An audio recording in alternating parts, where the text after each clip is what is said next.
Opticien et président du ROF, le Rassemblement des opticiens de France, je reçois aujourd'hui Jean-François Porte. Bonjour à tous, c'est un grand plaisir de vous retrouver pour ce nouvel épisode de Vision d'Expert. Je suis Sébastien, l'hôte de ce podcast, dont l'objectif est d'apprendre et de progresser au contact de ceux qui font l'ophtalmologie d'aujourd'hui et de demain. Ancien responsable de centre ophtalmologique dans le sud de la France, je suis désormais consultant. J'aide les ophtalmologues à s'installer, je réalise des audits avec préconisation, je recrute et je forme des responsables de centre, et je forme les médecins et leurs managers sur de nombreuses thématiques comme l'optimisation de la cotation et le développement de leur chiffre d'affaires. Aujourd'hui, nous entrons dans le monde des opticiens, pas avec n'importe qui puisque Jean-François est à la tête d'un groupe de 27 boutiques. Nous parlerons de la formation des opticiens et de leur mission, mais également de sujets plus sensibles comme la téléconsultation au sein du magasin. Vous allez le voir, l'épisode est plutôt long mais très intéressant, donc je vous conseille de le regarder soit sur YouTube ou de l'écouter sur Spotify et Deezer. Je ne vous en dis pas plus, je vous laisse regarder l'interview et je vous retrouve juste après pour la conclusion. L'enregistrement est lancé, notre invité aujourd'hui, Jean-François Porte,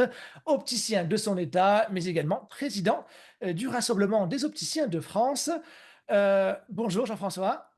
Bonjour Sébastien. Alors, au programme aujourd'hui, ton métier d'opticien, évidemment, hein, on veut tout savoir sur les coulisses de ce métier, comment tu as construit ton joli réseau de boutiques, hein, parce que tu n'es pas un opticien avec une seule boutique, mais avec un réseau. Comment est-ce que tu as créé ça? On parlera également du rassemblement. Le rassemblement, on appelle ça un syndicat, c'est un syndicat? Oui, c'est le syndicat, c'est le syndicat majoritaire représentatif dans la profession. Très bien, Heu, parfait. on y reviendra après, mais oui, on est syndicat D'accord. majoritaire. Que tu présides donc, mais également des sujets un petit peu plus sensibles, comme les cabines de téléconsultation en magasin d'optique, les 3 O, le fonctionnement avec, les opticiens et bien d'autres choses encore. Mais d'abord et comme d'habitude, je vais te demander de te présenter s'il te plaît. Eh ben, avec plaisir. Donc, je suis Jean-François Porte, j'ai 53 ans. J'habite à Tours. J'ai ouvert, j'ai 4 enfants et j'ai ouvert mon premier magasin en 2001, sur Tours, avec mon associé Julien. On est tous les 2 associés. Et donc, on a commencé par un premier magasin, après avoir passé mon BTS d'opticien, 5 années d'expérience chez un confrère à Rouen, parce que je suis originaire de Rouen. Et après, bah, je suis allé ouvrir mon premier magasin à Tours en 2001. Et aujourd'hui, on a un petit réseau de magasins, de 25 magasins, des Edgar, et puis 8 magasins sous enseigne franchisés. Donc voilà. Et puis content d'avoir créé une petite aventure dans l'optique et une petite aventure en tant qu'opticien, parce que je suis un grand fan du métier qu'on fait. On a un très beau métier et fan d'avoir apporté sur ce marché une façon de travailler et d'avoir développé un petit groupe très structuré, très organisé, avec des belles valeurs, de 215 collaborateurs qui travaillent et qui ont tous à peu près, on est tous sur le même chemin, les mêmes valeurs, les mêmes envies de bien faire notre métier, de le faire correctement, dans un créneau assez particulier, ce qu'on appelle un peu les créateurs. Et on travaille aujourd'hui en majorité à 80% avec des collections fabriquées en France de créateurs. Et aujourd'hui, j'aborde la clientèle pas sous le couvert de bonjour, combien vous êtes remboursé, c'est bonjour et on va s'occuper de votre santé visuelle. J'ai aussi, depuis quelques années, je m'oblige et c'est un vrai plaisir pour moi d'aller voir les étudiants, d'aller parler aux étudiants et aujourd'hui, je leur dis à chaque fois, quand un client pousse à la porte, un patient, parce qu'il sort de chez Ophtalmo, il a une ordonnance en main, donc il est patient et il pousse à la porte d'un magasin d'optique, il y a une vraie raison. Et cette raison, c'est que, faut pas oublier dans notre métier, c'est que, ce patient voit mal et il vient chez nous pour bien voir à un moment. Au-delà d'aller vendre, on est aussi à la fois, et c'est cette force qu'on a dans notre profession, d'être à la fois une double casquette, d'être des commerçants et des professionnels de santé. Et c'est chouette de pouvoir cumuler ces deux casquettes parce qu'elles sont complètement complémentaires. Et aujourd'hui, un patient qui rentre chez un opticien, il a dans un premier temps un besoin visuel, un besoin de bien voir suite à une visite chez un ophtalmo, ou pas. Et des fois, c'est des renouvellements d'ordonnance qu'on a le droit de faire. Et en plus, si on peut cumuler pour lui apporter satisfaction dans son choix de monture et le rendre beau et qu'il soit fier de la personne qu'il est en voyant bien, et ben, on a fait tout notre métier.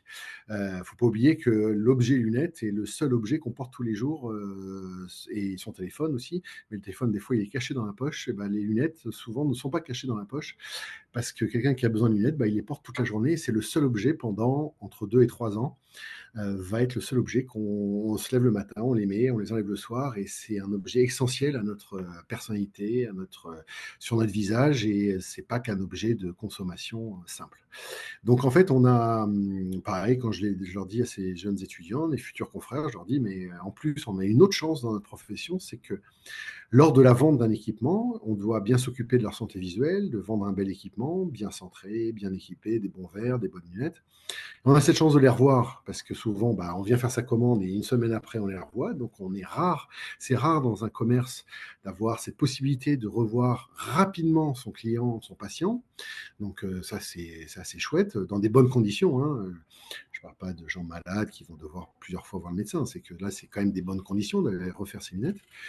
Et, et on les interroge souvent et on leur demande de repasser dans l'année parce qu'on a notre job aussi, notre vrai métier de professionnel de santé, bah, c'est de leur apporter aussi un service derrière d'ajustage, de réglage, de nettoyage, de vérification de temps en temps si tout va bien, d'acuité, de prise d'acuité, etc. pour dire, tiens, est-ce que vous avez des petits soucis? Est-ce que vous avez... voilà. Nous, on a en plus une petite vision supplémentaire, c'est que eh ben, des fois, il ne faut pas s'arrêter simplement à se dire est-ce que je me suis occupé bien de ses lunettes et de sa vision. Mais il y a d'autres aspects dans la vie de nos patients qui sont importantes. C'est-à-dire qu'il y a des gens qui nagent, qui vont à la piscine, qui vont plonger, qui vont faire des activités sportives, etc. Et si on ne s'intéresse pas à son client, bah, aujourd'hui, on peut pas s'occuper correctement de sa santé visuelle dans tout son pan de vie. Aujourd'hui, on vend des lunettes, on vend des lunettes de soleil aussi, hein, c'est aussi important pour les gens qui ont des fortes corrections, mais il y a aussi tous les équipements pour le sport, des équipements pour aussi la sécurité dans les entreprises, hein. On ne met pas ces belles lunettes quand on va travailler clairement sur des chaînes de montage ou des choses comme ça, parce qu'il y a des lunettes spécifiques dédiées à ce métier, à des différents métiers. Donc en fait, je trouve que nous, on prend cet axe en disant, mais aujourd'hui, quand vous venez en tout cas, je vais parler de mon groupe Edgar Opticien, c'est je vais m'occuper de vous sur tout votre pan de santé visuelle et tout ce qui peut vous apporter. Voilà. Il n'y a pas que faire une paire de lunettes, il y a la visite chez l'ophtalmo qui est très importante, et après, il y a l'accompagnement dans la santé visuelle de nos patients. Et derrière, bah, quand les gens se disent, bah, voilà, j'ai enfin un professionnel qui s'occupe de moi dans toute sa grandeur. On a aussi cette chance d'avoir monté des magasins pour enfants. Vous n'êtes pas sans savoir que il y a cette pandémie de la myopie qui arrive à grande vitesse, et c'est un vrai métier de s'occuper des enfants parce qu'en fait, on ne peut pas s'occuper des enfants en vendant simplement des lunettes pour ados à des jeunes enfants, etc. Il faut aller acheter des collections spécifiques. Les enfants ont quelques particularités contraignantes et qui sont comme ça, c'est-à-dire qu'ils sont de petite taille, donc le champ visuel est complètement porté vers le haut, donc il nous faut des lunettes assez grandes, rondes, hautes pour empêcher l'enfant de regarder par-dessus, parce que son champ visuel est la maîtresse, ses parents, tout est au-dessus. Et en plus, on a l'autre problématique technique, c'est le manque de racines de nez. Et donc, on ne peut pas mettre des lunettes d'adulte, d'ado sur un enfant. Et donc, en fait, c'est chouette. Et on a aussi, au travers de l'accompagnement sur l'enfant, on a un autre rôle, c'est l'accompagnement des parents. Parce que quand vous êtes adulte, vous faites des lunettes, bon bah ok, vous faites accompagner pour le choix, mais après c'est vous qui les portez. Sur l'enfant, sur les enfants, c'est un peu plus compliqué. Il faut vraiment être vraiment dans un accompagnement, un accompagnement bien pour faire comprendre aux parents quel est l'intérêt pour l'enfant de porter des lunettes, à quoi ça va servir, qu'est-ce qu'on compense, qu'est-ce qu'on va corriger, etc. Et ça peut aller sur les vers de la freination de la myopie, où aujourd'hui on a un autre rôle, nous en tout cas dans notre groupe, on s'y attelle, c'est d'aller accompagner aussi les instituteurs, parce que dans tout ce qui est dispositifs médicaux de freination de la myopie, on est quasiment sur des ports continus pendant 12 heures. Et en fait, à l'école, les instituts avaient par habitude d'enlever les lunettes à la cour de récréation parce que ras-le-bol que les gamins se pètent les lunettes et puis aller appeler les parents le soir, désolé, faire marcher les assurances, etc. Sauf que là, aujourd'hui, on a ce rôle d'aller accompagner aussi le corps enseignant pour leur expliquer que cet enfant est rentré dans une démarche d'accompagnement sur des vers freinateurs de la myopie et qu'il y a un protocole derrière et ce protocole doit être respecté. Donc en fait, notre métier est très large Ouais. et ce qui est vraiment chouette parce qu'on fait partie de cette... tout à l'heure, tu parlais de les 3 os, etc. On fait partie de cette filière optique, c'est sûr, mais aujourd'hui, on est un élément essentiel aussi dans cette chaîne, puisque aujourd'hui, l'élément clé est sur le médecin qui va faire sa réfraction, ses examens médicaux, etc. Très bien. Mais sans nous, bah, aujourd'hui, ça ne servirait pas à grand-chose non plus. Donc nous, on a cet aspect important. On a eu, il y a quelques années, des délégations de tâches aussi sur des renouvellements possibles d'ordonnances dans des cadres très spécifiques, de tranches d'âge. Et donc voilà, donc on est une vraie profession essentielle aujourd'hui pour la bonne santé visuelle aussi de nos patients, quoi, à tous. D'accord, merci pour cette présentation.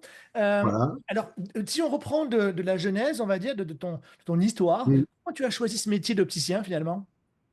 Ah, bah, c'est un gros sujet comme beaucoup. Je fais partie de cette génération de personnes qui sortaient de bac scientifique en général et qui allaient tenter soit médecine, soit pharma. Et moi, pour moi, c'était fac de sciences. Ou ceux qui tombaient en médecine, pharma, bah, et moi j'étais plutôt en fac de sciences à me demander ce que j'y faisais, parce que j'avais un rêve, une profession je me disais, mais en fait non, pas du tout. Et à un moment, c'est se dire, je suis parti sur une filière, une voie qui va pas, et trouvons un métier qui va être plus court, et un métier avec des études plus courtes et où je vais pouvoir aller travailler, parce que c'est ce que c'est ça. Et en fait, j'ai été client chez un très bon opticien qui a été mon patron après. Et le hasard a fait que tout d'un coup, je me suis intéressé. Et en m'intéressant, il y avait un aspect scientifique dans notre filière, puisque même si on est resté en BTS, on pourra en parler après, on a des projets là-dessus. Mais c'est un BTS qui est assez compliqué, qui est rempli que de maths et de physique. Et voilà, et je suis parti là et ça m'a plu, en fait. Parce que cette double casquette, à la fois d'avoir cette possibilité d'être un jour entrepreneur aussi, de pouvoir aussi ouvrir un magasin, c'est pas être commerçant, c'est aussi être entrepreneur, j'avais cette ambition d'un jour pouvoir ouvrir ma propre boutique et cumulant à côté de ça ce côté professionnel de santé et l'accompagnement de chaque client. Et c'est ce qui me fait vraiment aujourd'hui kiffer dans notre métier, c'est se dire que les gens, quand on s'en occupe bien, bah, en fait, ils se remettent complètement à nous parce qu'ils ont besoin de nous. Et on l'a vu à la sortie de la Covid, hein, de tous ces confinements, notre profession a posteriori de tous ces mauvais présages qui sortaient en disant ça va être la catastrophe à la sortie de la Covid. En fait, ça a été l'opposé. Les gens se sont retrouvés enfermés, les Français se sont retrouvés enfermés chez eux avec des gros problèmes de lunettes, à s'endormir dessus le soir, à les casser, les abîmer et ne pas pouvoir les faire réparer. Et en fait, à la sortie du premier confinement, nous, on a eu la possibilité de rester ouverts avec les professionnels de la restauration et puis des commerces de bouche, etc. Et en fait, les Français sont rués chez les opticiens parce qu'il y avait une vraie prise de conscience que des lunettes mal adaptées, cassées, abîmées, mal ajustées, de mauvais verres sur les lunettes, bah, en fait, c'est juste un enfer, quoi. Ça, on entraîne sur la mauvaise vision, on peut mal travailler, on a les maux de tête qui arrivent et on n'est pas bien. Et en fait, ils se sont vraiment rendus compte que notre profession était plus que d'être que des commerçants. D'accord. Donc du coup, tu le disais, tu deviens entrepreneur, tu Mm. vas recruter forcément. C'est du coup, en choisissant d'abord la bannière Générale d'Optique, Ah, alors, j'ai 8 magasins Général d'Optique c'est ça? qui sont en périphérie de notre groupe et on a le reste, les 17 en Edgar Opticien. Voilà. D'accord, et Edgar, c'est quoi? C'est aussi une marque nationale ou c'est vous qui l'avez créée? Alors, c'est moi avec mon associé. D'accord. Mon associé et moi, on l'a créé tous les deux. On en est toujours propriétaires. Et on propose des fois à nos directeurs de magasins de s'associer s'ils le veulent. D'accord.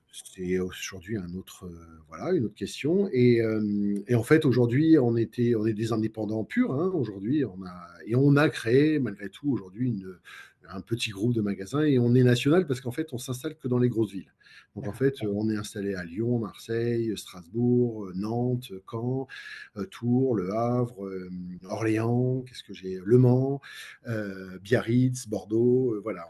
Et on continue notre développement à 2 magasins par an sur des créneaux très spécifiques de centre-ville, de villes moyennes, capitales, quoi. D'accord, donc une croissance en propre, c'est pas les franchisés. Non, non, non, c'est une croissance en propre, voilà. D'accord et donc du coup, par Et rapport à Général d'Optique, c'est plutôt créateur, c'est ça, hein?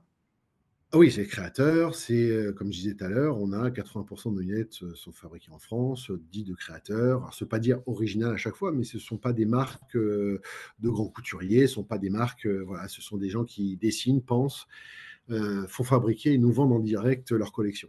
Donc, D'accord, c'est des grands noms de la optique lunetterie, mais qui sont pas forcément des noms connus du grand public. OK. À la différence de Tommy Hilfiger, Ouais. Chanel, Dior, Gucci, et cetera. D'accord, qui sont plutôt des licences d'ailleurs?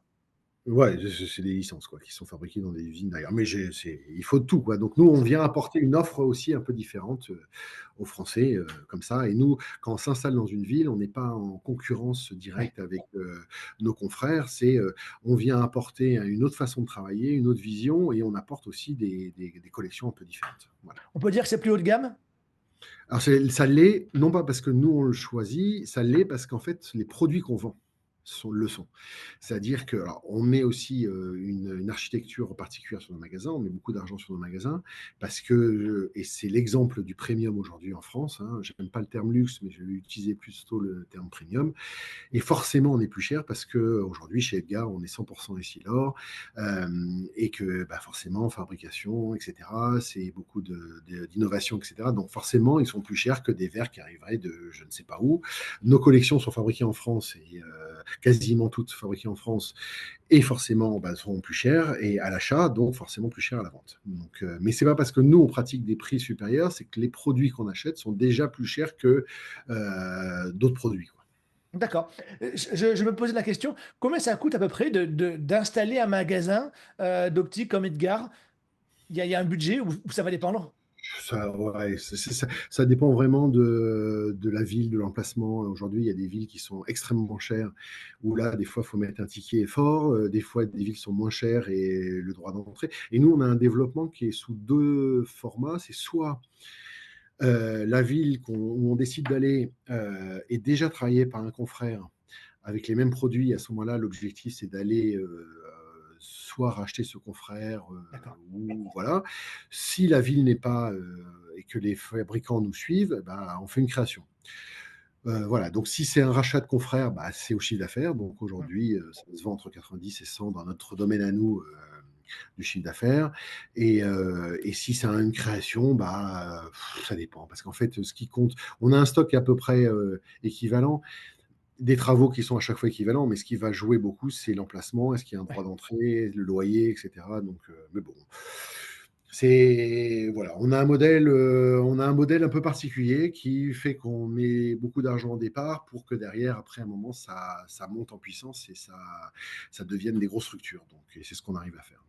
D'accord. Chez Edgar, l'objectif à long terme, c'est une revente du groupe au global ou pas du tout? Je sais pas, on D'accord. verra. OK. J'ai 53 ans comme je disais, je compte pas faire non plus toute ma vie jusqu'à 80 ans.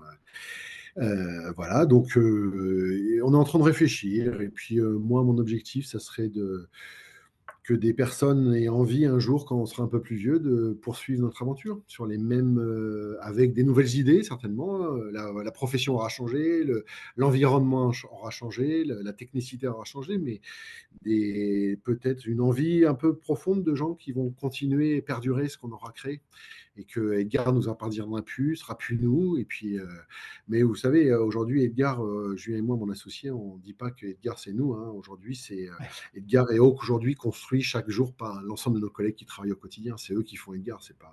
bien sûr. Voilà. Nous, on impulse des choses, on a des visions, on sait à peu près où on veut aller, on sait comment on veut y aller, et après, le quotidien est construit par l'ensemble de nos collègues. D'accord. J'ai pas regardé, en préparant l'émission, heu, le chiffre d'affaires de l'optique en France, qu'est-ce qu'il donne? Il est en augmentation? Comment ça se passe? Oui, bah, les chiffres sont sortis de la 2023. Il y a eu une belle évolution du marché de l'optique, hein. On est passé de 7,5 milliards à 8 milliards de chiffre d'affaires en France. Il y a eu une augmentation de à peu près 8% là. Oui, oui, ça continue de progresser. Oui, oui, ça continue de progresser. Et malgré voilà, un développement encore de magasins, et c'est bien, ça se passe bien. Et voilà. Et je pense que c'est un véritable axe aussi pour notre profession, c'est qu'aujourd'hui, on est à peu près un peu moins de 13 000 magasins en France, 42 000, 43 000 opticiens qui travaillent en France. Et aujourd'hui, nous sommes la profession la plus avancée dans certaines régions, dans certains endroits en France, où il y a justement des tensions, hein. On parle de déserts médicaux, etc. Et on a cette chance aujourd'hui d'avoir un maillage du territoire assez fort pour pouvoir aller répondre à des besoins et à des attentes de la profession, des clients, des Français, quoi. D'accord. Justement, on va en parler de cela, du rôle, en France de l'opticien, qui diffère du monde anglo-saxon. Alors en France, nous, on a le modèle des 3 O, donc la collaboration entre les ophtalmos qui vont prescrire et avec les orthoptistes également, et puis les opticiens qui vont plutôt amener le produit, final. Heu, est-ce que, alors je ne sais pas si tu as une connaissance, parce que ça a été quelque chose qui t'intéresse vraiment, mais l'optométrie, en Angleterre ou aux États-Unis, on va rentrer finalement dans un magasin unique et puis selon si on a besoin, de lunettes ou qu'on a une pathologie, ben, on va être orienté d'un côté ou de l'autre. C'est pas du tout comme ça en France. Qu'est-ce que tu penses du système français par rapport justement, au système anglo-saxon?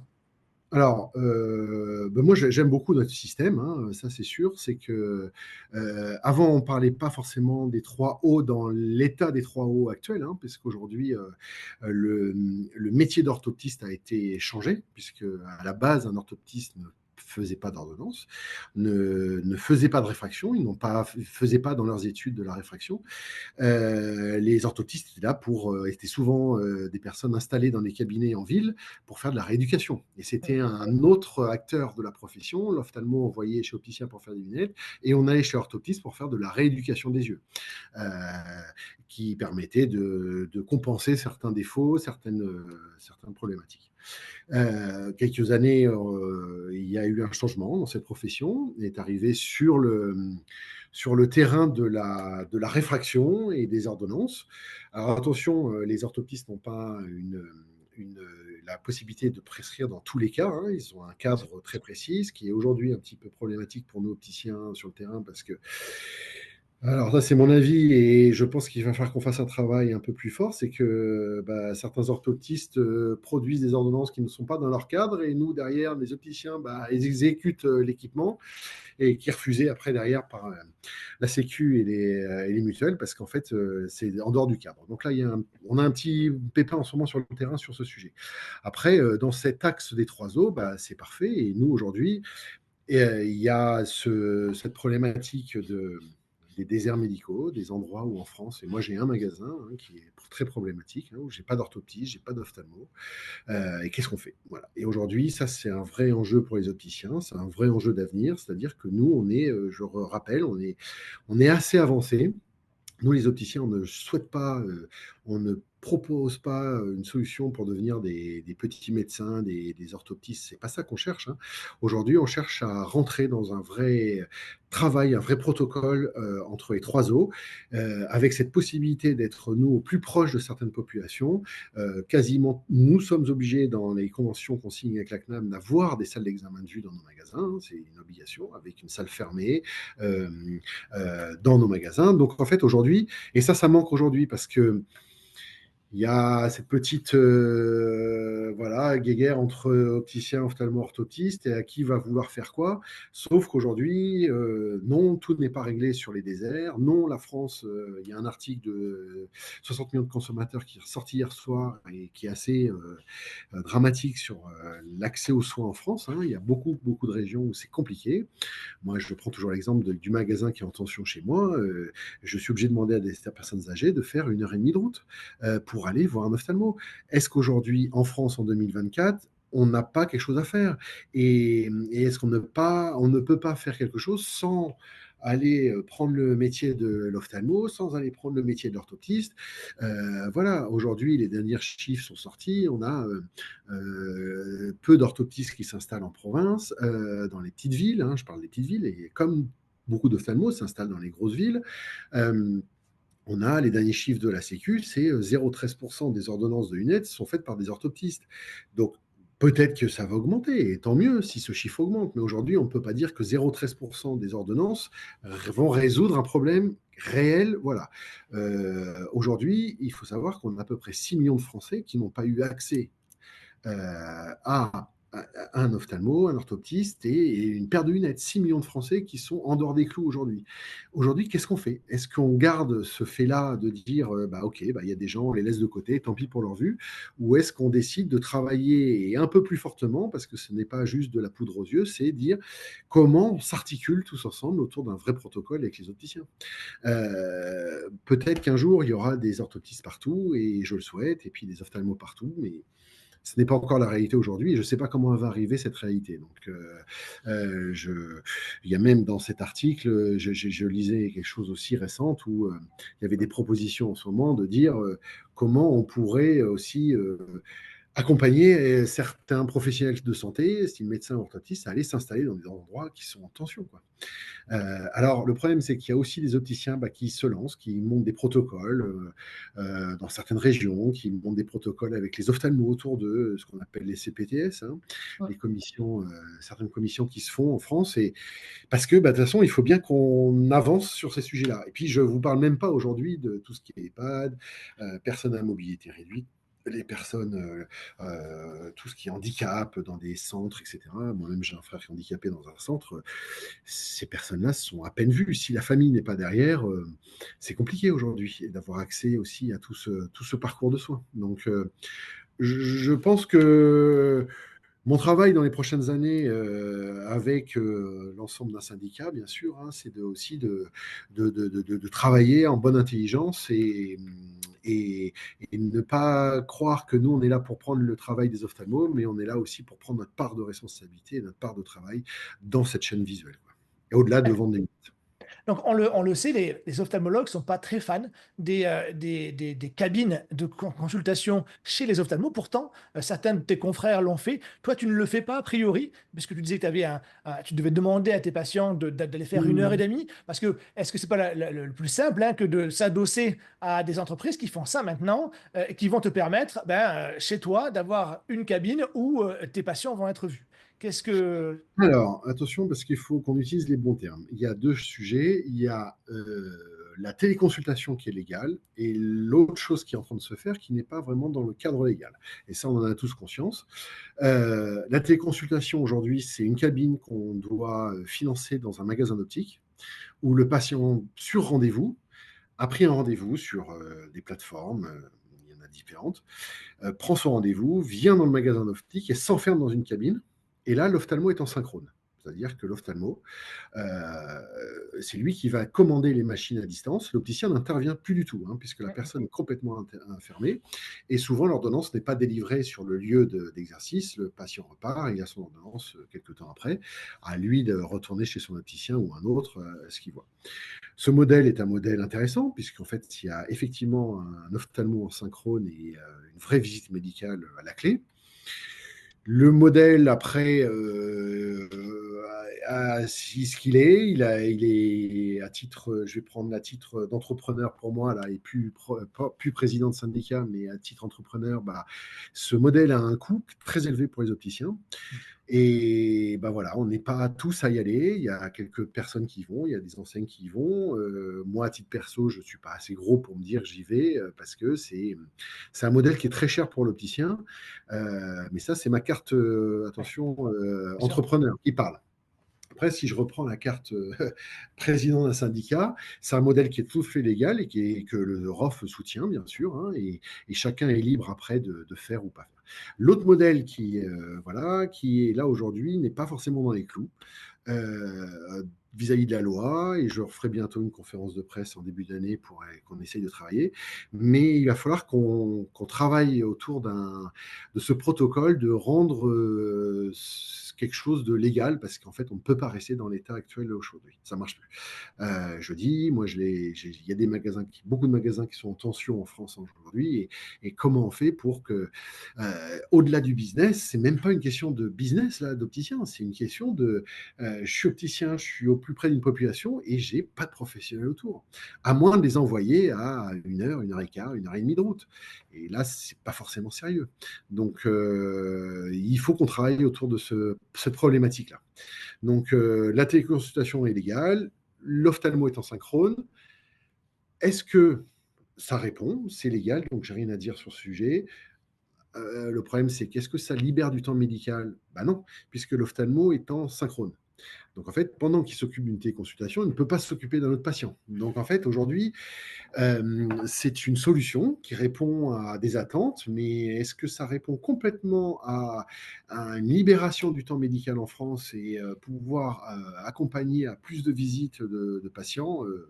À voir, à Ça réfléchir. vient juste limiter son temps de déplacement, finalement. Ça limite, voilà, c'est ça. Donc, D'accord. bon. Mais c'est une bonne solution légale. Les autres ne sont pas forcément dans les clous. Tout le monde Ouais. en a confiance. Ça s'est développé vite parce que justement, c'est pas vraiment dans les clous. Et je considère qu'il va peut-être être temps qu'on travaille tous ensemble autour d'une table pour dire comment on va faire pour sortir quelque chose de propre et voilà, parce que c'est des termes qui sont utilisés qui ne me conviennent pas, et qu'aujourd'hui, on ne peut pas produire des ordonnances n'importe comment non plus. Mais on a besoin de construire quelque chose. Donc nous, on appelle de toute notre force, tous nos voeux, à construire un protocole dans ces 3 eaux, un protocole qui va permettre de répondre à certaines situations et certaines problématiques qui existent. Voilà. Parce qu'il ne faut pas se D'accord. leurrer, il y en a quand même. Très bien. Maintenant, je voudrais aborder une notion que j'ai appris en préparant cette interview. Qu'est-ce qu'un opticien de santé? Alors, je sors d'un rendez-vous où justement j'ai utilisé ça. En fait, je vais repartir à la genèse. Alors, je suis contre ce terme-là. Ah, Aujourd'hui, un opticien, lunetier, a un titre de professionnel de santé. Voilà, nous sommes des professionnels de santé. Donc, je ne sais pas pourquoi on irait rajouter opticien de santé. Moi, je ne vais pas chez mon ophtalmo de santé, je ne vais pas chez mon kiné de santé, je ne vais pas chez mon infirmière de santé, je ne vais pas chez mon podologue de santé. On est tous des professionnels de santé encadrés avec des règles, des lois à suivre, etc. Donc, de toute façon, le terme santé, pour moi, n'a pas de sens puisqu'on est déjà par nature professionnel de santé. Limite, c'est comme si un coiffeur écrit sur sa façade coiffeur visagiste. Oui, heureusement que tu es visagiste, c'est ton métier. ouais. Si tu n'étais pas visagiste, tu ne serais pas coiffeur. Donc, ou alors tu es un mauvais coiffeur. Donc aujourd'hui, je suis opticien lunetier. Dans ma raison d'être, c'est être professionnel de santé. Donc, maître opticien de santé, ça n'a pas de sens. Je reviens à la genèse, qui est beaucoup plus grave. Derrière ce sujet-là, d'opticien de santé, il y a quelque chose de plus profond. C'est notre métier, notre formation, qui est en berne aujourd'hui. Ça fait depuis quasiment tout le temps, notre diplôme a été axé il y a de très nombreuses années sur un BTS. Mhm. BTS en 2 ans, qui aujourd'hui ne correspond plus aux attentes de notre profession et aux attentes de notre filière. Je m'explique, on a beaucoup de problèmes derrière ce BTS. C'est un des BTS les plus compliqués en France parce qu'il y a quasiment que des matériels physiques. Ce BTS depuis nombreuses années, était alimenté par comme je disais, des jeunes scientifiques, souvent issus, mais il n'y a pas que, mais une grosse partie issus de filières scientifiques qui choisissaient une voie courte au bout d'un moment et qui rentraient en BTS. Aujourd'hui, on est un peu coincé avec Parcoursup parce que Parcoursup, aujourd'hui, il y a des règles aujourd'hui.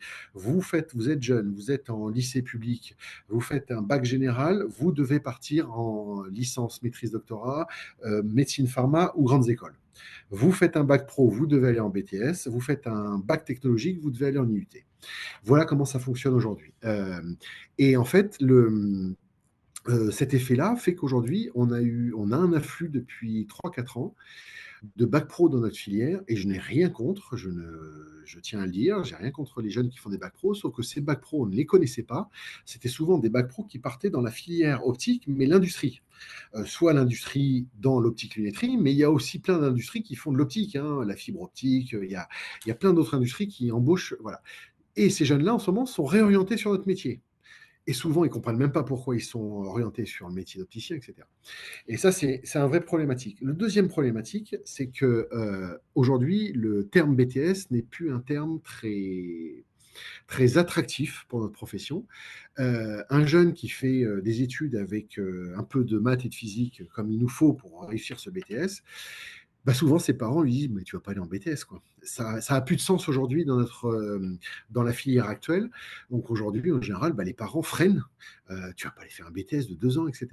Il y a un autre problématique encore, c'est que bah, les jeunes qui ont fait un petit peu d'études, qui ont un petit peu de bagage, se disent j'ai pas envie de faire 2 ans d'études à 18 ans. Donc moi, qu'est-ce qui se passe au bout de 2 ans? Et nous avons fait, il y a 1 an et demi, des études auprès des étudiants d'optique. 70% des étudiants en BTS continuent sur une année supplémentaire. Et Ça, c'est ce ces que j'allais années, dire, parce qu'il y a la possibilité d'avoir un master derrière. non, pas de master, non, il n'y a pas de master. C'est des licences qui Avoir sont des, pas D- reconnues. ouais, c'est ça. Ouais, Des il y a des DU pour être licences. optométriste, avoir plusieurs. Ouais, mais ça, C'est c'est pas reconnu. Oui, mais ouais, c'est pas ça. reconnu tout ça. D'accord. Le terme optométriste n'est pas Ah reconnu en oui. France. La licence d'optométrie existe, mais n'a pas de reconnaissance. Alors, bien D'accord. sûr qu'ils sont formés et qu'ils sont reconnus une fois qu'ils sont embauchés, mais ça ne leur donne pas un titre supplémentaire qui est reconnu aujourd'hui. D'accord. Et par contre, il y a toutes les écoles ont créé des troisième années, des Ouais. bachelors dans tous les sens, des bachelors de manager, des bachelors en examen de vue, lentilles, etc., des bachelors créateurs de lunettes. Et en fait, pour répondre à cette attente des jeunes qui ne veulent pas s'arrêter à un bac plus 2 à 20 ans, quoi. Qui ne décident pas à 20 ans de dire bon, bah, j'ai eu mon bac à 18, à 20 ans, bah, je rentre dans le monde du travail. C'est quelque chose qui ne fonctionne plus. Et on a un autre problème aujourd'hui, c'est qu'aujourd'hui, on est la dernière profession paramédicale à être restée en BTS, à ce bac plus 2. Et aujourd'hui, on pousse aujourd'hui la profession et on pousse à une évolution en cursus licence, maîtrise, doctorat possible. Et passer en cursus sur universitarisation. Euh, dans un modèle où aujourd'hui on ne toucherait pas aux écoles d'optique qui ont les plateaux techniques, etc. Donc ça ne coûterait pas grand-chose aujourd'hui à l'État. Les écoles seraient capables de, au lieu de délivrer un BTS, délivrer une licence qui serait chapeautée par les universités de médecine. Mais les universités de médecine n'auraient pas besoin de se restructurer pour accompagner. Ça existe déjà. Hein. Il y a des professions comme ça qui sont chapeautées, mais dont l'université de médecine n'intervient pas au quotidien sur des locaux, de la formation, etc. On a les profs, et on va redonner un peu d'image à notre profession, on va redonner de l'attractivité sur des jeunes qu'on a besoin aujourd'hui, parce qu'on est en baisse continue des étudiants dans notre filière. Hein. Les écoles n'arrivent plus à remplir donc on a un problème aujourd'hui de recrutement, d'attractivité sur notre profession.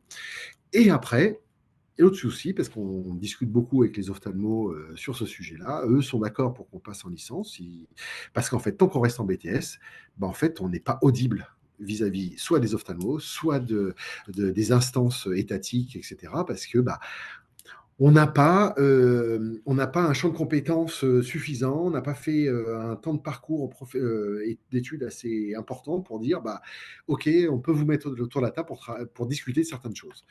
Donc en fait, là, aujourd'hui, il est temps qu'on bascule en licence.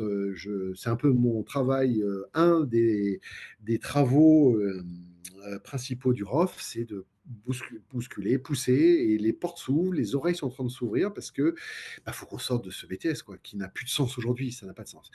Pour donner un autre exemple, c'est que bah, aujourd'hui, un jeune qui a 17 ans, il rentre dans un BTS, il passe son bac, 17-18 ans, il rentre en BTS, et qu'est-ce qui se passe? Il a un stage de 6 semaines l'été.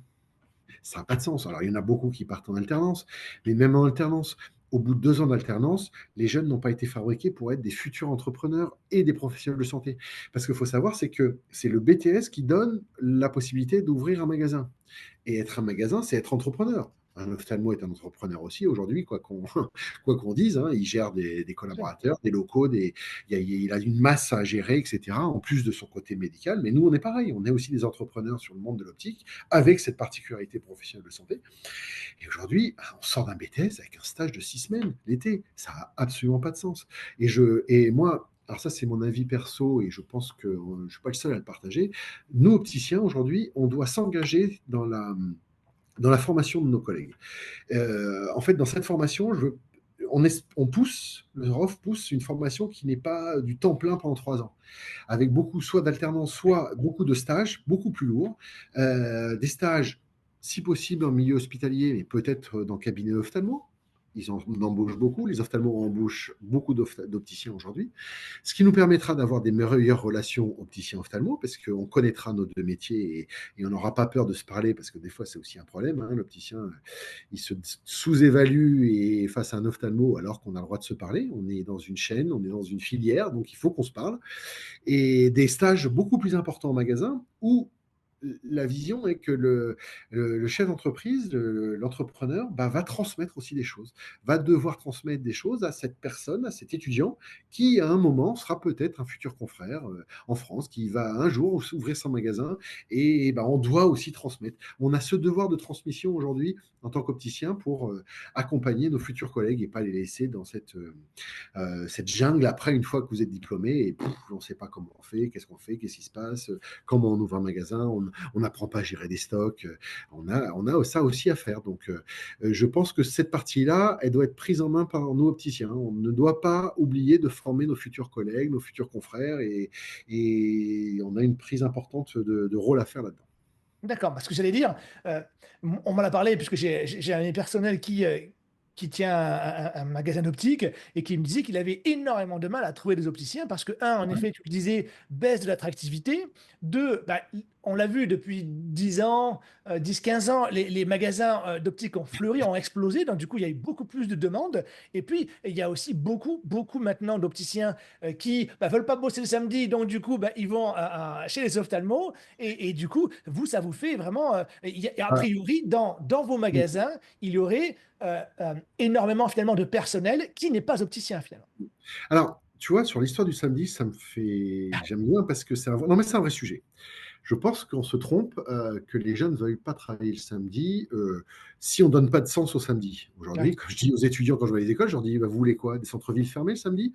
Il faut ça. savoir que le samedi, c'est la journée la plus forte commercialement pour un opticien. Donc, les gens sont en week-end, ont le temps, viennent en famille, choisir des lunettes, papa, maman, les enfants. Des fois, c'est en équipe ensemble, la famille, hein. Euh, donc ça veut dire quoi? Et je leur dis, vous irez plus faire vos courses ce samedi parce que les magasins de jeans, les parfumeries, les coiffeurs sont tous fermés. Les villes seront fermées le samedi. Et aujourd'hui, un opticien qui a un rôle social dans la ville, hein, parce que au-delà d'être une entreprise, ça c'est ma vision aussi, c'est qu'on a aussi un rôle dans nos villes, hein, et un rôle aussi auprès de la population. Donc les samedis, les gens n'auraient pas le droit d'avoir le service d'un opticien parce que les jeunes ne veulent plus travailler le samedi. Mais en fait, c'est pas ça le problème derrière. Je pense que on l'a on l'a un peu mal vu. Et dans la construction du projet de formation qu'on propose, on propose un tronc commun d'une licence avec des passerelles avec l'orthopsie, hein, parce que c'est dans le rapport IGAS, hein. Dans le rapport IGAS, il y avait déjà, le rapport IGAS avait sorti la possibilité qu'il y ait des passerelles entre orthopsie et opticien. Et ça, c'est clairement, c'est pas nous qui l'avons fait, c'est le rapport IGAS qui l'avait sorti. Et après cette licence, la création de masters. Et nous, on propose 3 masters. Un master qui serait un master, on va dire, entrepreneurial, Mmh. qui serait plus sur la dimension développement, être manager d'un magasin, puis après avoir son propre magasin. Un master, pardon, désolé, un master plus technique pour les opticiens qui veulent aller travailler dans l'industrie, parce que l'industrie optique aussi embauche des opticiens, ils en ont besoin, les fabricants de verre, etc. Ils en ont. Et un troisième master qui serait un master plus santé. Il ne faut pas avoir peur de ça, parce qu'en fait, il faut qu'on refabrique plus d'opticiens, mais aussi donner la possibilité aux opticiens qui aiment à être travailler en cabinet ophtalmo. Et que les ophtalmos, ça leur convient. Et un opticien qui veut aller travailler dans un cabinet ophtalmo, c'est pas grave non plus. Peut-être qu'il n'a pas envie de travailler le samedi, mais au final, il a envie de faire aussi un autre métier. Et est-ce que c'est grave? Non. C'est un confrère aussi. Et il faut qu'on puisse augmenter le volume d'opticiens, parce que là, c'est une décroissance, hein, complète, et augmenter le volume d'opticiens pour pouvoir aller aussi alimenter soit la filière ophtalmo, parce qu'ils en ont besoin, alimenter les opticiens, parce qu'on a beaucoup besoin de collaborateurs aujourd'hui, et effectivement, on est en panne un peu de recrutement, et aussi, pourquoi pas, la filière technique de l'industrie, quoi. D'accord, très bien. Ouais, Merci donc, pour, on a montré un vrai projet, et puis alors ceux qui seront les plus intelligents iront faire des doctorats s'ils veulent, et puis ça, mais on n'y est pas. Déjà à la d'accord. licence, et puis après on sortira les masters. OK, donc on a bien compris, hein, que le ROF, travaille sur une filière, et en tout cas une formation complètement, améliorée, remise au goût du jour. On change de sujet, Edgar est une entreprise à mission. Mm. On le voit beaucoup ça, c'est un petit peu à la mode. Est-ce que c'est pas un peu, marketing, bullshit? Ou alors raconte-nous un petit peu ce qui est mis en place pour que, ça ait un vrai sens? Alors, c'est pas du tout bullshit parce que clairement, on en entend parler, mais ça n'a pas pris autant que je pense qu'ils auraient espéré au niveau de l'État. D'accord, Il y en a qui se développent, mais on n'est pas tant que ça en France. Alors effectivement, nous, Edgar Opticien, on est devenu la première entreprise à mission de la distribution en optique en France. Alors, en fait, c'est pas du tout bullshit dans le sens où j'ai été élevé, éduqué avec certaines valeurs, et j'ai toujours eu envie, même étudiant, je faisais du soutien scolaire pour des maternelles, des primaires, je veux dire, dans des zones un peu en difficulté, etc. Donc j'ai toujours eu envie de dire à un moment, bah, ma vie, elle est bien, mais j'ai envie de donner un peu du temps aux autres. Et en fait, ce qui s'est passé dans l'histoire, c'est qu'il y a donc, ça fait 4 ans, il y a 5 ans, 5, 6 ans, au mois d'octobre, c'est la journée mondiale de la vue, en partenariat avec le Lions Club, et voilà. Donc, et nous, à Tours, où j'habite, où j'ai le siège social de DIA, la mairie met des tentes sur le trottoir en face de la mairie, et nous, on arrive avec souvent une ophtalmo en retraite, des opticiens et notre matériel, et on fait du dépistage gratuit toute la journée sous une tente sur un trottoir. Et chaque année, au bout de 2, 3 ans, chaque année, on envoyait des étudiants français ou des étudiants étrangers, parce qu'on a aussi la chance d'accueillir des étudiants en France d'autres pays, hein, du monde entier, qui viennent étudier en France. Et on a des bonnes universités, des bonnes, hein, et chaque année, on envoyait des étudiants en urgence dans les hôpitaux, parce que bah, je m'étais aperçu qu'il y a énormément d'étudiants qui ne vont pas voir un ophtalmo, qu'on n'a pas la possibilité, qui ne savent pas comment faire, qu'osent pas aller à l'hôpital parce qu'ils voient mal, et ça ne rentre pas. Et un jour, je décide en interne de monter un projet, c'était de faire du dépistage au sein de l'université de Tours, à la rentrée, de venir dans l'endroit où les étudiants arrivent, etc., et d'installer un chapiteau avec du matériel, des collègues. Je m'étais engagé dans le projet de mettre zéro logo, zéro carte de visite, zéro réorientation de ces jeunes dans nos magasins. C'était pour rendre service et dire on va donner du temps aux autres. Le doyen de l'université était à fond la caisse derrière moi. Il était hyper content. On a bossé tous les deux pendant quasiment une année le projet. C'était génial. Tout se mettait en place. Et au dernier moment, allez, ça va faire grincer des dents, mais tant pis. Les syndicats ont mis un stop direct en disant pas d'entreprise privée ah oui. au sein de l'université. Bon, aujourd'hui, ce qui n'est pas forcément vrai, parce qu'il y a beaucoup de partenariats avec l'entreprise privée. Et la réponse était, de toute façon, on a des étudiants ophtalmo qui le font très bien. Donc, on n'a jamais vu aujourd'hui du dépistage fait par les étudiants ophtalmo dans les seins des universités, ce qui est dommage. Donc le projet, et je me prends un peu une tarte en fait, et je rentre un peu bredouille dans mes bureaux, et beaucoup de déception. Et donc je me dis, et moi je lâche jamais rien, donc je dis, bon, qu'est-ce que je peux continuer de faire, j'ai envie de faire, etc. Et un jour, je tape. Je cherchais sur Google et je tombe sur la loi Pacte 2019, entreprise à mission. Et là, je commence à travailler le sujet, je regarde et je m'y retrouve complètement. C'est-à-dire qu'aujourd'hui, ce qu'a fait le président Macron avec le loi Pacte en 2019, c'est de dire le but premier d'une entreprise, c'est de faire des dividendes, des bénéfices. C'est une obligation en France, c'est la loi. Une entreprise ne peut pas être à zéro, donc on est obligé de. On a des règles en France. Hein, une entreprise est là pour faire ça, et après avoir payé aussi son loyer, ses salaires, son stock, etc. Donc l'entreprise a une mission, ça a une loi, il y a des règles, on doit la respecter. Mais dans cette loi PAC, je découvre que bah, au travers d'entreprise à mission, bah, l'entreprise peut aussi avoir un rôle sociétal et un rôle dans la ville. Et c'est ce que je disais tout à l'heure. Et ça me suis retrouvé complètement là-dedans en disant, mais oui, je suis commerçant, oui, je suis là pour être un professionnel de santé. Tous les jours, j'ouvre mon magasin à 9 heures pour le fermer à 19 heures. Mes collègues le font, etc. Mais quel est notre rôle dans la société? Quel est notre rôle dans la ville où on est installé? Et donc, du coup, je me suis retrouvé. Et où je me suis retrouvé surtout dans l'entreprise à mission, et c'est là où c'est pas du bullshit, c'est qu'en fait, c'est gratuit au départ. Il n'y a pas beaucoup d'engagement financier, à part le fait de déposer ses statuts avec sa raison d'être, sa mission d'entreprise, donc ce qu'on a construit, et ses engagements sociétaux. Et donc, nous, on a déposé 3 engagements dans le statut. Dans les statuts des garanticiens, aujourd'hui, il y a la raison d'être des garanticiens et les 3 engagements qu'on avait pris il y a 4 ans et qu'on va continuer de faire évoluer.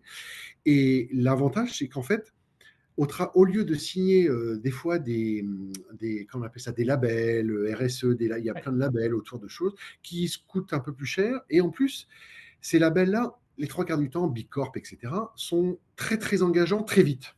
C'est-à-dire qu'aujourd'hui, si tu veux avoir le label, il faut que tu fasses ça, ça, ça, ça, ça. Tu as un cahier des charges qui est assez fort présent.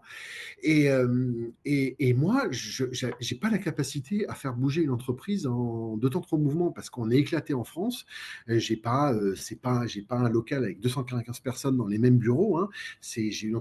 Nous avons une entreprise qui est éclatée sur le territoire. Et je me dis, mais moi, je suis incapable de faire bouger ma boîte très rapidement. Donc, en fait, au travers de l'entreprise à mission, je me suis aperçu qu'on pouvait y rentrer doucement et monter au Oui. fur et à mesure de nos compétences et de notre capacité à évoluer Il y a plusieurs ceintures comme au judo, quoi.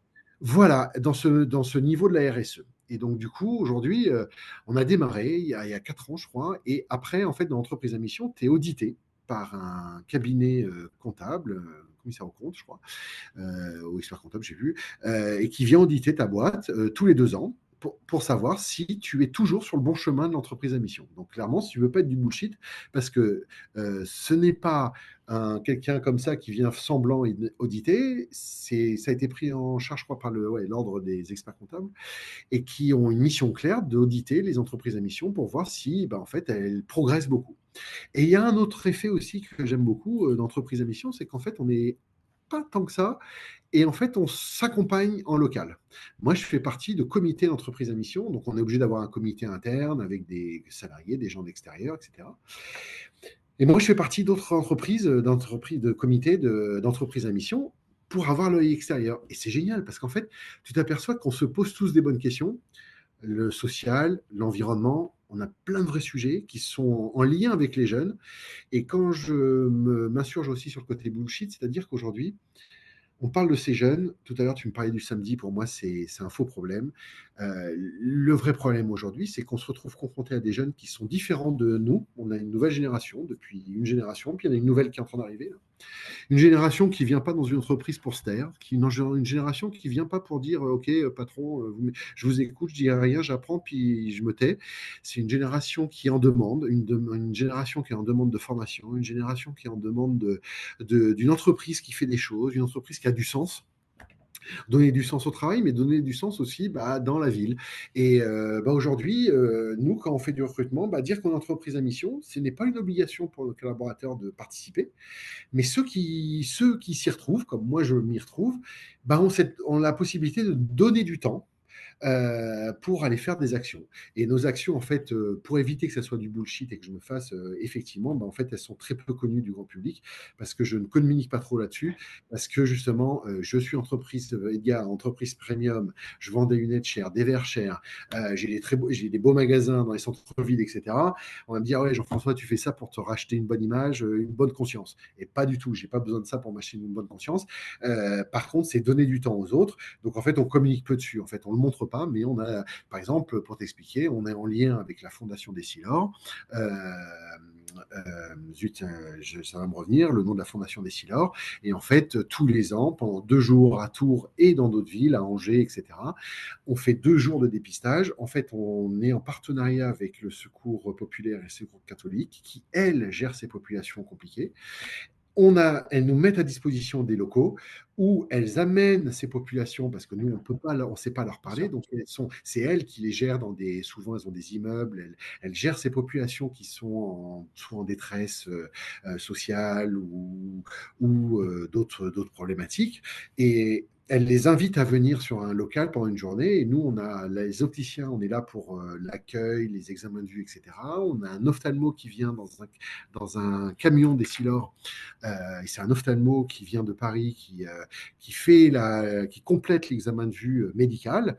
Et derrière, avec la Fondation d'Essilor, soit on livre des lunettes immédiatement, avec des lunettes dites prémontées, soit quand c'est un peu plus complexe, on fait une commande et Essilor nous les envoie 15 jours, un mois après, et on les livre aux clients. Et quand ces gens-là n'ont rien, et ben avec la Fondation d'Essilor, on leur offre des lunettes de soleil. Ils repartent avec une petite paire de lunettes de soleil et les gens sont très contents parce qu'on s'est occupé d'eux et on a regardé. Et comme je dis, comment on veut se réinsérer dans une société si la vue n'a pas été vue. Je parle, ça c'est aussi une mission du syndicat, c'est la bonne vue et comment on fait pour conduire, comment on fait pour repasser son permis, comment on fait pour aller chercher un boulot si votre vue elle n'est pas corrigée, etc. Donc on ne peut pas non plus mettre tout ça de côté et là-dessus on a un rôle aussi en tant qu'opticien, quoi. D'accord, donc le Donc rôle voilà. sociétal Ouais, de l'entreprise à mission, bravo. C'est une belle ambition en tout cas, en tout cas un bel achèvement pour un entrepreneur. Euh, Autre chose maintenant, parce que tu avais sûrement trop de temps, tu voilà. t'engages aussi pour ton syndicat, donc du coup le Rassemblement des opticiens de France. Comment ça t'est venu de vouloir présider à la destinée non plus de ta propre entreprise, mais je dirais de l'optique en France? Alors, ce chemin, il a commencé je pense que la Covid m'a aussi touché comme beaucoup, de rester enfermé chez moi et ça a été une période, un moment où je me suis dit, j'avais envie de faire quelque chose. Voilà, c'était une volonté de faire autre chose sur ma filière, ma profession. Non pas que je m'ennuyais, parce qu'Edgar, on s'ennuie pas du tout chez Edgar et on a un groupe tellement familial, on fait tellement d'événements, etc., que j'ai pas le temps de m'ennuyer. Mais je suis vraiment fan de mon métier, je suis vraiment convaincu de mon métier. Et je me suis dit, ce métier m'apporte beaucoup dans la relation humaine, dans la relation avec les collègues, les clients. Quand vous vous occupez d'un client, c'est fabuleux. Quand on a le temps, quand on prend le temps de s'occuper d'un client, les gens vous redonnent. Et c'est ce que je dis toujours aux jeunes aussi qui rentrent. Quand tu t'occupes de ton client et que tu t'occupes bien de lui, bah, il va se livrer.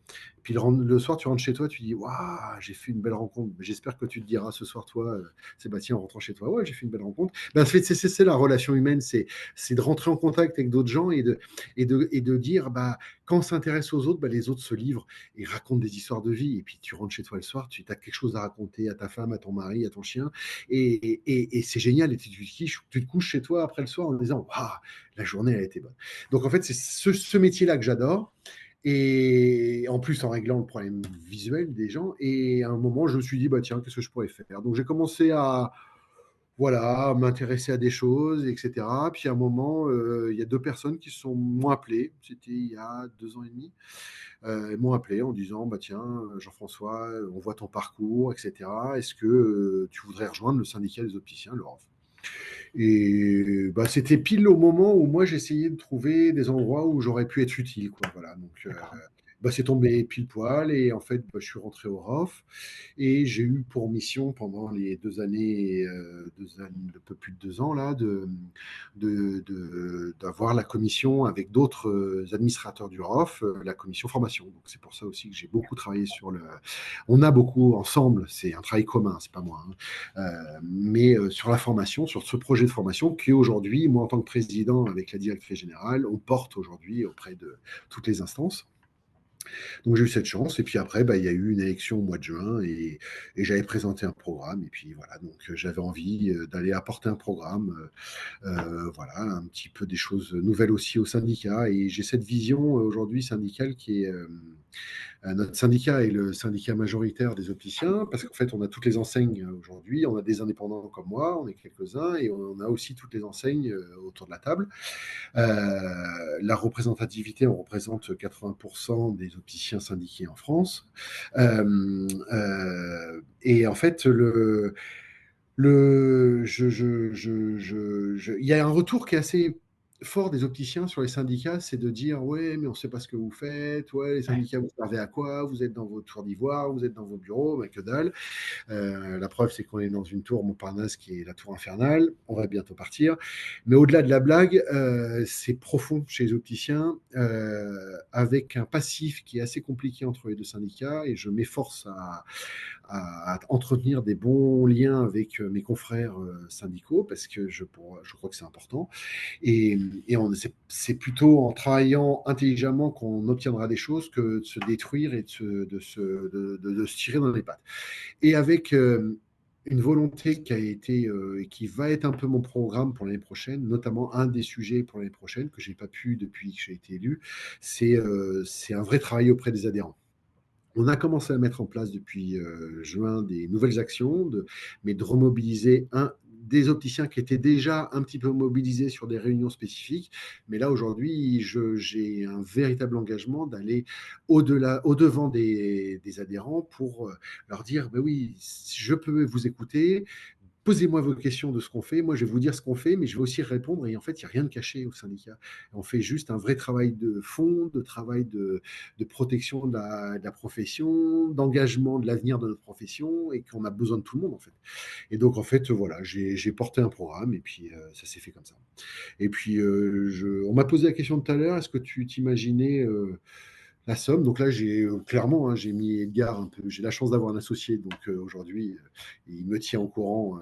Je suis un peu, mais je travaille plus beaucoup sur Edgar et je fais quasiment du 100% ROF parce que voilà, on met en place des outils, des sujets, des dossiers. Il se passe en ce moment des trucs au gouvernement qui sont pas clairs non plus, pas simples, hein, tu dois le voir. Le Sénat, l'Assemblée, un gouvernement qui on ne sait pas tout ça. Il y a plein de sujets. Donc en fait, on travaille et puis et une vraie volonté de dire aux adhérents, mais non, on n'est pas, c'est pas un club de copains qui fument le cigare dans un bureau. Mais par contre, je vais venir vous dire et vous montrer ce qu'on fait et qu'à un moment, on aura peut-être besoin de tout le monde aussi parce que c'est facile. Alors, c'est typiquement français, ça. Moi, j'étais pareil. Avant de m'engager, on râle, toujours râler. De toute façon, un syndicat, ça ne sert à rien. Pourquoi j'irais donner une adhésion parce qu'on ne sait pas à quoi ça sert. Donc moi, comme j'ai toujours travaillé chez Edgar, c'est donner du sens à ce qu'on fait, bah, je me suis engagé à dire, il faut qu'on donne du sens à l'action syndicale, qui n'est pas une action d'aller manifester dans la rue, mais c'est une action de véritable protection de notre métier et d'engagement sur l'avenir et de projets d'avenir aussi qui vont arriver.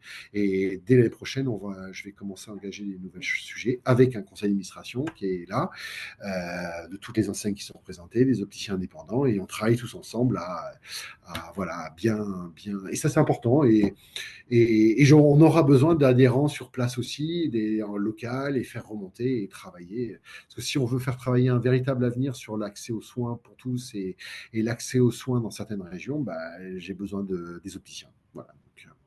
D'accord. Voilà. Donc, voilà. Donc, après avoir fait quelque chose de professionnel qui m'a plu, qui n'est pas fini, parce qu'on continue de se développer, mais j'avais aussi besoin de donner du temps à ma profession. Voilà. C'était pour moi un autre engagement. Tout à l'heure, tu parlais d'entreprise à mission. Bah, moi, c'était aussi un engagement vis-à-vis d'une profession qui m'a beaucoup donné. Donc, bah, je lui donne du temps en ce moment. D'accord. Un give back, comme on dit C'est ça. chez les anglo-saxons. Très bien. D'ailleurs, j'ai vu que un de tes sujets desquels tu parles, alors tu vas nous l'expliquer, c'est un projet de blockchain qui rejoint d'ailleurs la thématique de la transparence. Est-ce que tu peux nous en parler un petit peu? Alors, c'est dans la transparence, dans un but de traçabilité des produits et de lutte contre la fraude, hein. Donc ça, D'accord. c'est très clair. Notre profession souffre d'un problème d'image très forte. C'est très compliqué aujourd'hui parce que notre profession, bah, on ne peut pas aller demander des choses aujourd'hui à nos partenaires, que ce soit 3O, l'État, etc., parce qu'on a une filière des opticiens qui vont laisser faire un peu n'importe quoi, avec quelques opticiens, parce que ce n'est pas la majorité, hein, aujourd'hui. La majorité des opticiens sont honnêtes et travailleurs et font bien leur métier, mais on a une partie des opticiens qui font un peu n'importe quoi aujourd'hui. Et donc cette blockchain qui va sortir dans quelques semaines, là, aujourd'hui, c'est une blockchain que nous, le ROF, avons financé, mais qu'on met à disposition de la filière aujourd'hui. Donc l'idée, c'est d'aller tracer la commande, le devis, la commande de l'opticien et la livraison du fournisseur, du verrier. Et que en fait, derrière, aujourd'hui, notre profession est financée aujourd'hui par les mutuelles, etc. Donc, les Français sont financés aujourd'hui, ils payent, hein, des mutuelles qui remboursent une partie des lunettes.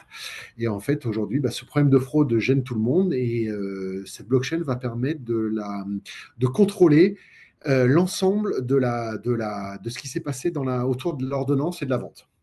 Donc, en fait, il y aura un code d'identification haché du patient qui va transiter. Ce code, personne peut le lire et on peut juste le comparer, on ne peut pas le décrypter, on ne peut pas dire, tiens, j'ai pris le code de Monsieur Sébastien et je sais qui c'est, du coup, j'ai son numéro de sécu. Tout ça, c'est intraçable, mais c'est le côté traçable, c'est l'identification sur un parcours. Tout ça sur une blockchain publique ouverte. Et derrière, bah, en fait, l'objectif, c'est que bah, l'opticien, quand il commande un verre, le verrier livre le bon verre et que le payeur, le financeur qui est au bout de la chaîne aujourd'hui, d'un clic, peut aller voir que il n'y a pas eu de fraude dans le système de vente. Voilà. Donc ça, c'est important parce que ça coûte de l'argent, la fraude. La fraude joue énormément sur notre image, nous empêche de faire des choses, la formation, les relations avec les trois O, les relations avec la direction de la sécurité sociale, etc.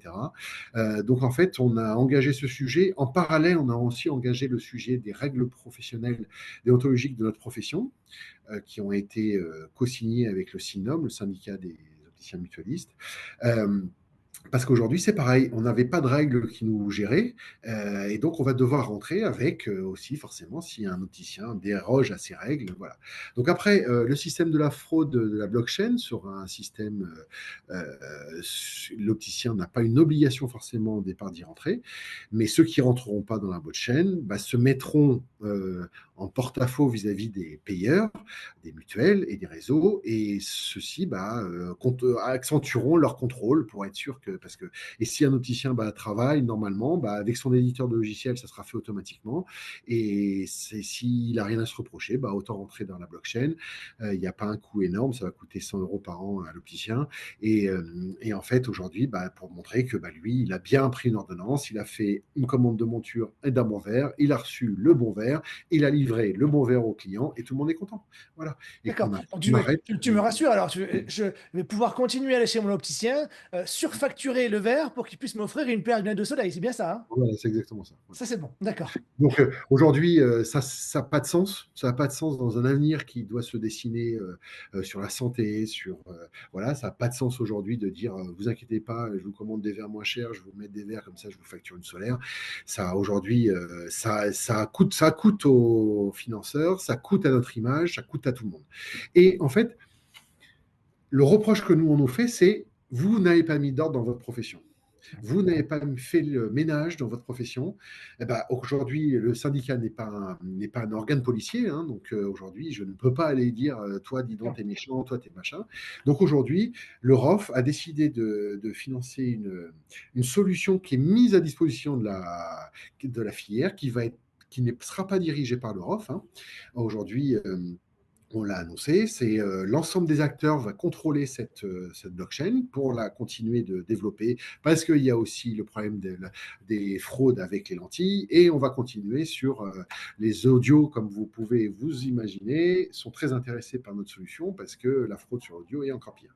Donc en fait, à un moment, frauder, oui d'accord, ça fait gagner de l'argent, sauf que frauder, ça nous empêche de beaucoup de choses, et ça tue notre image, ça tue notre profession, et stop quoi. Je ne sais pas pourquoi, on peut faire notre métier correctement et bien travailler et bien vivre. Quoi. Donc, voilà. Donc, Parfait. on a mis ce sujet en place pour montrer que notre profession, à la fois, a sorti des règles pro et déontologiques qui vont devoir s'appliquer. Elles seront réécrites par les services de l'État. Elles seront forcément, c'est pas, nous on fait des propositions, elles seront réécrites, mais elles vont être mises en place. À côté de ça, on porte des sujets de formation. À côté de ça, on porte des sujets d'évolution de notre profession.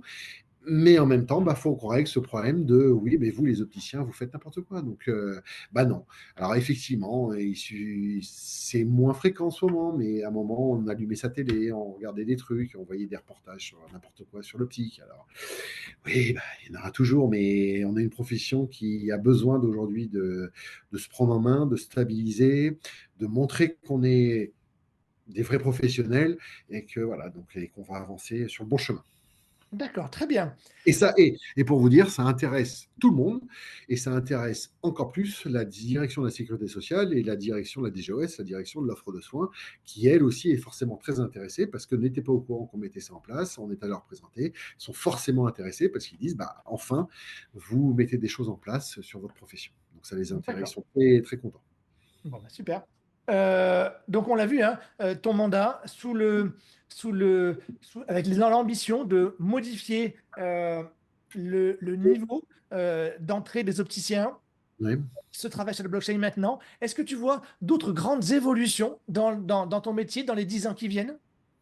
Il y a des évolutions qui vont arriver et qui sont plus rapides qu'on peut penser, c'est tout ce qui est les évolutions technologiques, hein.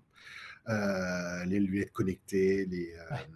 donc moi, c'est des choses qui me font pas peur parce qu'en fait, je me dis toujours, nous, opticiens, on aura la capacité de s'adapter à des évolutions, mais il ne faut pas comment on pourrait dire, les dénigrer ou les méconsidérer. C'est pas français ça, mais c'est pas grave. Mmh. Pourquoi? Parce qu'en fait, de se mettre des œillères sur ces sujets-là, le jour où ça va vraiment arriver, et c'est plus rapide que je pense ça va, eh ben, on sera pas prêt. Et aujourd'hui, je préfère qu'on voit tout ce qui arrive. L'intelligence artificielle arrive très vite, hein, même que ce soit pour les ophtalmos. Il y a eu un congrès à Rennes récemment sur la télémédecine et il y a eu toute une part, et j'avais assisté aussi à un congrès d'ophtalmo à Biarritz sur une ophtalmo assez poussée sur l'intelligence artificielle. C'est fou ce qui est en train d'arriver sur l'intelligence artificielle, hein. C'est arrivé très fortement sur tout ce qui est radiologue, etc. L'ophtalmo, ça arrive aussi. Nous, forcément, ça arrive aussi dans nos magasins. L'intelligence artificielle commence à arriver sur les machines d'examen de vue, hein. Donc, ça va nous ça va automatiquement nous faire devenir meilleurs, puisque l'intelligence artificielle ne fait Bien sûr. plus que nous faire progresser. Donc en fait, tout ça arrive, c'est des fortes évolutions, ça c'est sûr.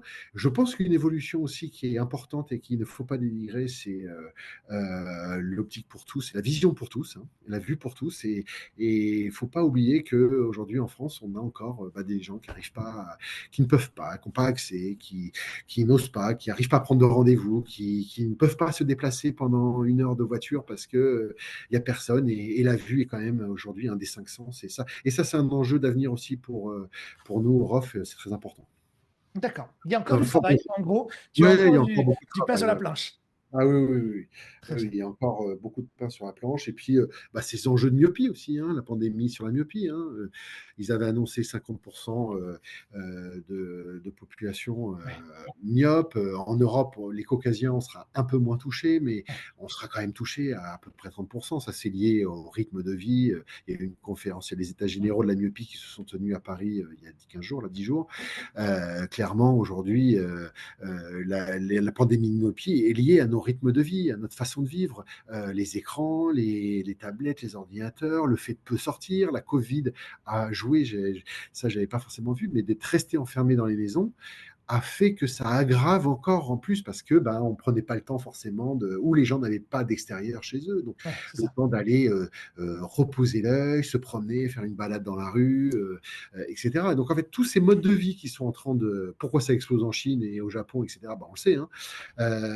Et en fait ça nous touche aussi parce que notre rythme de vie a changé aussi. Donc en fait ça c'est un vrai enjeu d'avenir aussi d'accompagnement sur ces populations-là parce que ça va devenir un enjeu fort, quoi. Eh beh, très bien. Merci Jean-François pour cette interview. On a été long, mais Ouais, ça. mais je suis J'aime un beaucoup bavard, ça. mais c'était ça. On en reparlera de tous ces sujets, hein, au fil du Oui, temps, lorsque tu auras mis en place, et on fera probablement donc du coup un 2e entretien. Merci et bon courage pour tous ces sujets-là. c'était sympa, merci beaucoup, à bientôt. À bientôt. Voilà, je vous retrouve pour la conclusion de cet épisode de Vision d'expert.